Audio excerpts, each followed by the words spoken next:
একটি অ্যাক্সিডেন্ট সারা জীবনের কান্না। যদি কেউ এই ধরনের ভুল করেন তাহলে আপনাকেও ঠিক চাইনা ছেলে এবং মেয়েদের মতন প্রাণ হারাতে হবে, হাত হারাতে হবে এবং মাথা হারাতে হবে। তাই আমাদের উচিত অবশ্যই দেখে শুনে সময় নিয়ে তারপর ফ্যাক্টরিতে কাজ করা। তা না হলে চাইনা ছেলেদের মতন আমাদের জীবন ঠিক এইভাবেই কিন্তু শেষ হয়ে যাবে। তাই আপনাদেরকে বলতে চাই, আপনারা কে কে নিজের সেফটি মেনটেন করে কাজ করছেন অবশ্যই আমাদেরকে জানাবেন, কারণ সেফটি ফার্স্ট, জীবনকে বাঁচিয়ে রাখার জন্য। এবং তা না করলে আমাদের দেশেও কিন্তু চাইনাদের মতন অবস্থা হবে।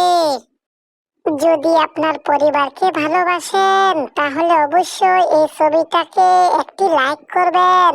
দেখি কে কে আমাদের প্রিয় আল্লাহকে ভালোবাসেন, কারণ আল্লাহই হচ্ছে সর্বশক্তিমান।